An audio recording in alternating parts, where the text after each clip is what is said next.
Ok, Parce que c'est donc, pas tout le monde qui aime les bad boys. donc on va juste dire que quand les femmes souvent disent que tous les hommes sont des salauds, c'est parce qu'elles font le mauvais choix. Pas forcément le mauvais choix. Comment? Regarde, il y a des gens ironiques qui ironisent beaucoup. Ils disent l'homme mieux le citron. Et pourtant, ils sont fortement en couple là derrière. J'en connais. Donc du coup, je dirais tous les hommes sont vraiment des chiens. Prends ton chien, dresse ton chien et Ah, dresser son chien, ouais, dresser son chien. c'est bon.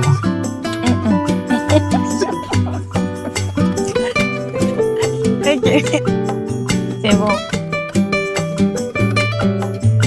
Je suis obligée de regarder la caméra aussi. Non. Je peux vous regarder. Oui, c'est une conversation. Ok, d'accord. Oui, mais de temps en temps, regarde aussi la caméra.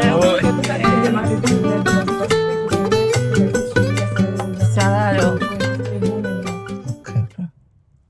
Man, it's your boy Papito. Welcome back to another video. Dans cet épisode, parlons un peu de valeur.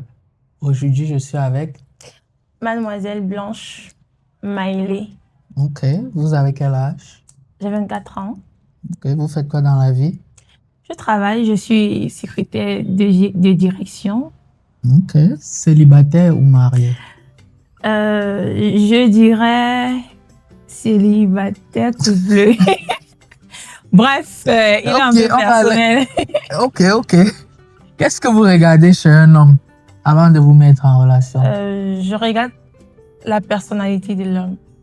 Personnalité. Ok, c'est tout?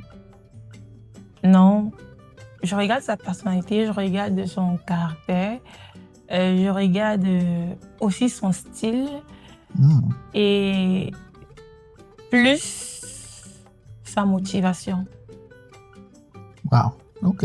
Dans sa situation financière, on s'en fout un peu. Je dirais pas non, on s'en fout pas, mais il n'est pas très capital.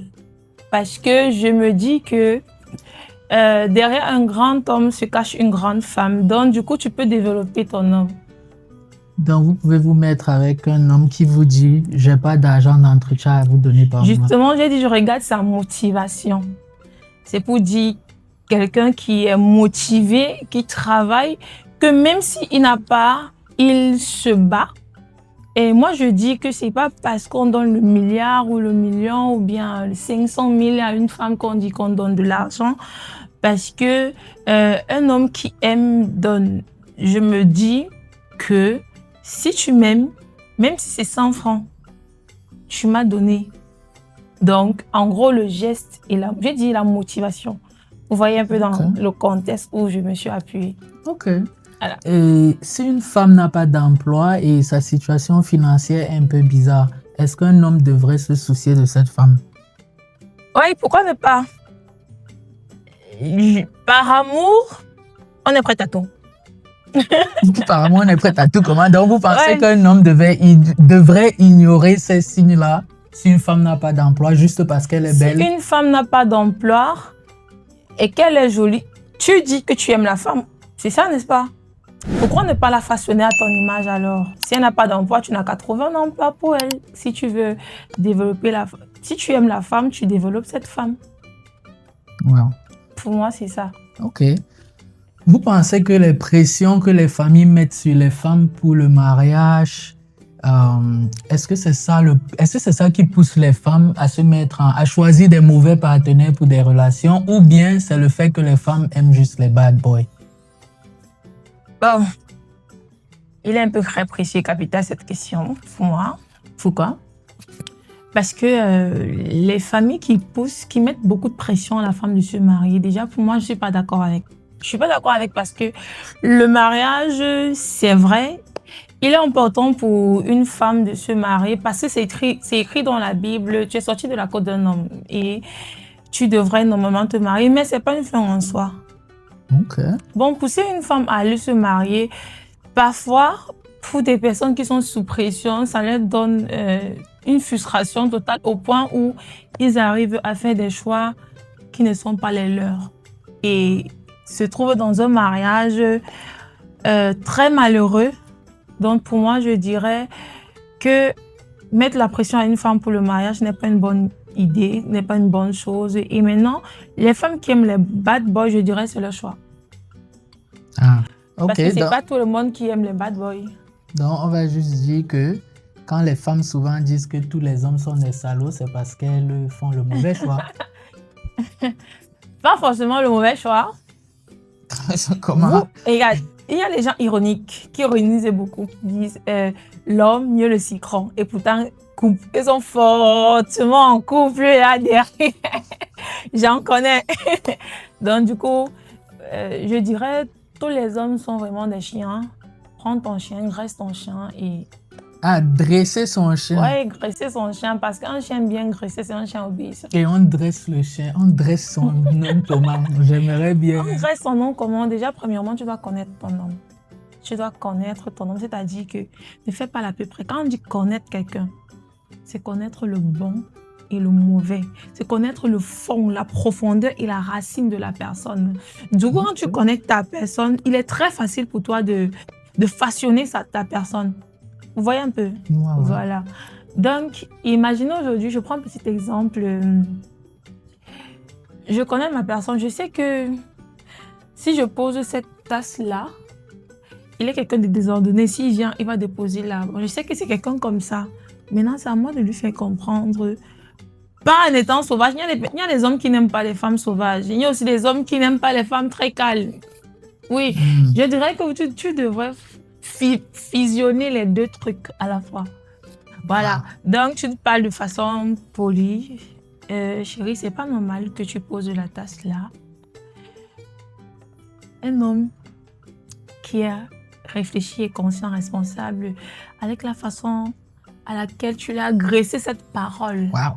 Honnêtement, je pense que ça va le toucher. Même si il ne te montre pas que ça l'a affecté, dans son sommeil, je te dis à 100%, ça l'a affecté. Et demain, il va faire l'effort de ne pas recommettre la même bêtise. Ça, c'est une vérité. Très intéressant. Vous comptez être marié un jour? Pardon? Vous aimeriez être marié un jour? Oui. J'espère que vous n'allez pas avoir cette approche-là. Comment ça? J'espère que vous n'allez pas voir votre mari comme un chien. Non, je ne vois pas mon mari. Mais dresser, c'est dresser. Non, je dis graisser, c'est-à-dire que essayer d'améliorer sa personne. Ouais, vous ne pouvez pas me dire que vous sortez avec une fille, peut-être vous aimez la fille et que peut-être elle est un peu plus désordonnée, genre elle n'est pas concentrée, elle n'est pas optimiste et vous restez dans la même logique avec la fille. Si vous aimez la fille, ça va vous pousser à faire voir la vie à la fille d'une autre façon, en fait. C'est que vous comprenez un peu. C'est de cette façon où j'ai dit graisser son homme. Ok.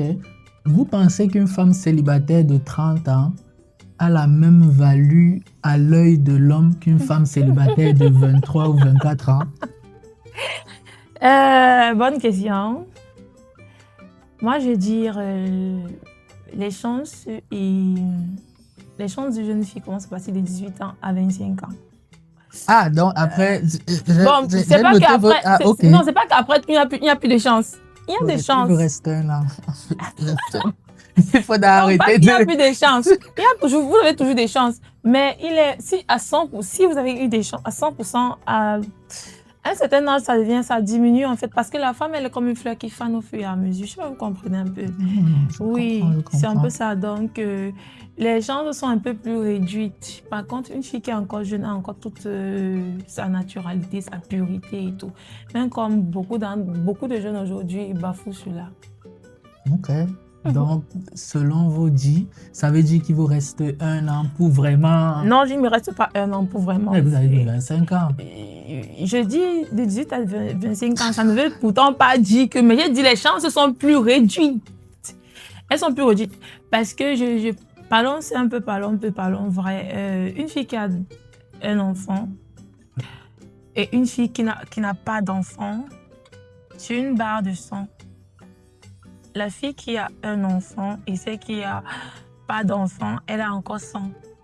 Par contre, même spirituellement, ça se dit rien. Par contre, celle qui a déjà un enfant, elle a épuisé une batterie de la 99%. Wow. Maintenant, ça ne veut pas dire que la femme célibataire qui a l'enfant n'est pas épousable. Au contraire. Maintenant, c'est les hommes qui Je sais pas, il y a des hommes qui sont responsables qui ne voient pas ça comme ça. Si votre partenaire, vous découvrez que votre partenaire vous a menti pour vous protéger, quand vous découvrez le mensonge, est-ce que vous allez être fâché? Si vous ment, mais c'est pour vous protéger. S'il me ment pour me protéger. Ouais. Est-ce que vous allez être fâché? Ça dépend de quel mensonge. Ça dépend de quel mensonge, comment?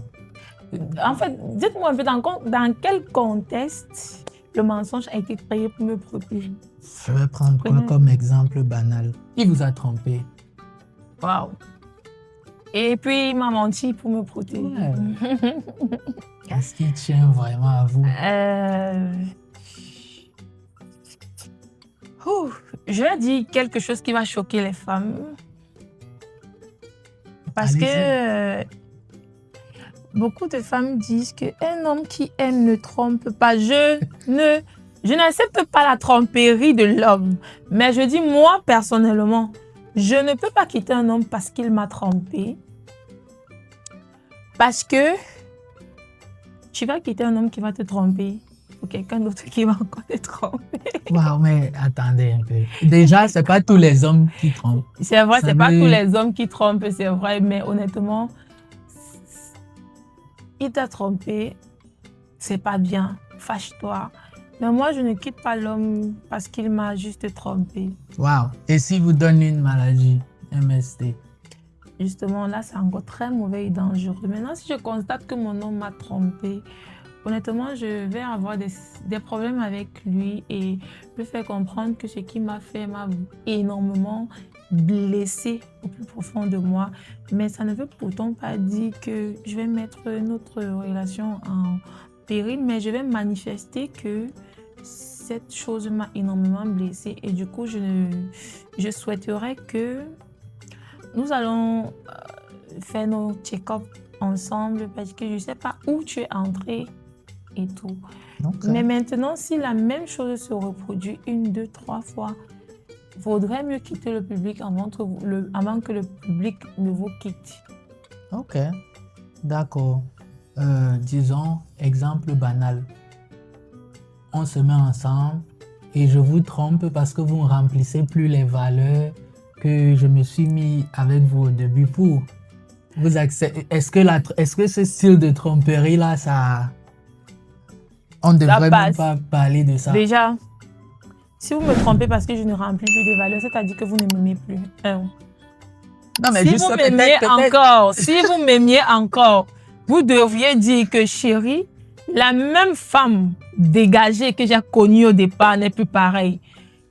Qu'est-ce qui manque à ça? Pourquoi vous devriez vous-même vous poser des questions, me faire réaliser que je suis en train de fauter quelque part, me ramener à la raison. Ce n'est pas une raison pour me tromper, je suis désolée. Ça veut dire que vous ne m'aimiez plus. Wow. Oui. Ok.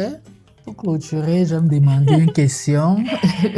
Si vous pouviez revenir en arrière, quel conseil est-ce que vous vous donneriez à 18 ans? Relation, côté relation. J'ai cru que vous allez poser pour la vie. Non, pas la vie. Par rapport aux hommes.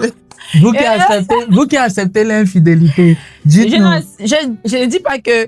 Je ne dis pas votre... Oui, pour l'infidélité. Mais maintenant, ça va dépendre de s'il est répété. Peut-être... Regarde, nous tous, nous sommes humaines. Nous sommes tous humaines. Personne n'est parfait. Maintenant, je dis ceci, s'il me croit 1, 2, 3, je reste fait quoi s'il ne comprend pas? Ok. Même l'enfant, quand on réprimande l'enfant 1, 2, 3 fois, la 4e fois, on punit sévèrement l'enfant qui doit comprendre que ce qu'il a fait, il a gâché, il a merdé. Est-ce que vous allez cajoler toutes les bêtises que l'on va faire? Jamais, je suis désolée. D'accord. Et voilà. Le conseil à jeune vous, conseil, je dirais ceci. Si, on me remet. Si on faisait un retour en arrière et que j'avais encore un peu de chance de faire as-gram, rep, je vous assure que il y a plein de gens en côté relationnel que je ne laisserai pas entrer dans ma vie et il y a plein de personnes aussi. Pas de personnes, il y a des personnes auxquelles j'aurais jamais souhaité le perdre. Je dirais que Si vous avez la chance de tomber sur des personnes réellement qui vous aiment de façon vraie, qui vous respectent, parce que le respect est primordial, qui vous respectent et qui vous honorent, peu importe, je réintègre mes propos. Peu importe la difficulté par laquelle vous allez traverser, choqué. Il y a des gens qui disent que oh, on ne patiente plus, machin, ça dépend de qui vous avez face à vous. Vous avez des bad boys aujourd'hui qui s'en foutent, qui ne sont pas responsables, mais il y a aussi des gens qui sont responsables. C'est vrai que sur 10, on en trouve maintenant 2, mais il y a encore des gens qui sont responsables. Donc, je dirais vraiment de ne pas s'investir dans des relations qui ne vont pas aboutir et de voir plus loin. C'est-à-dire, parce qu'il y a des signes qui montrent, juste que l'amour nous aveugle, il y a des signes qui montrent quand un homme n'est pas avec toi.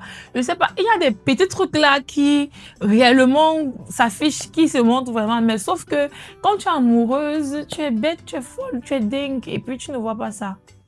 Voilà, je dirais d'être plus visionnel et d'avoir un don de discernement. Ok, d'accord. En tout cas, merci d'être passé.